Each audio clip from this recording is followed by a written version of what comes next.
Well, here we go, developing by the minute after yet another all-nighter. Republicans on the verge now giving final passage to the big, beautiful bill. It is in the heart of the president's domestic agenda. This is a live look here next to me where they are debating it right now on the House floor. Let's go to Doug Guzader live in Washington to get the latest on this. Doug, busy morning all of a sudden. Good morning.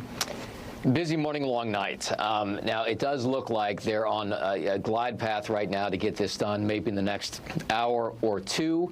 Difficult to predict. They're going through a process of debate right now, but it looks like Republicans have lined up the votes they need to secure this for final passage, which means that this would arrive on the president's desk on July 3rd, a day ahead of his deadline. Which is what they wanted, Doug. And what I find fascinating about this is you really can't change the bill. So you've got budget hawk holdouts and other reasons. How do you appease them? I know there's been a lot of negotiations, so there must have been things done outside of this bill to make them feel okay with this. Yeah, you know, carrots and sticks. There is obviously concern among many Republicans about crossing the president and knowing that he could potentially support a primary against them.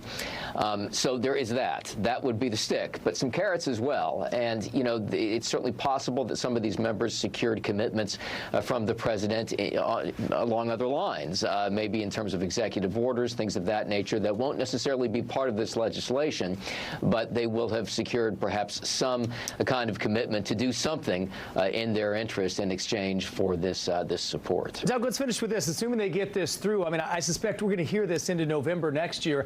We've got the two positions. Let's talk about Medicaid. Republicans saying, look, we're taking illegals off, people that shouldn't be on it.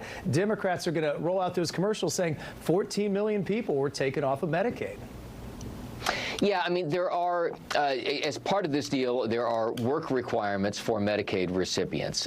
This is something that is generally politically popular. The idea of requiring that able-bodied people work or volunteer or do something at least part-time through the course of the month for benefits. That is part of this. But there will be a lot of people that lose Medicaid as a result of this. And Medicaid has gone through such a massive expansion in this country in the wake primarily of Obamacare, which really expanded the roles of people on this form of welfare, which makes it politically difficult for a lot of moderate Republicans to support it. So, this is certainly, to your point, going to play into ads in the midterms. You have framed the debate very well. They're trying to get it done before the holiday tomorrow, Doug. We'll see if they can do it. Good to talk to you this morning.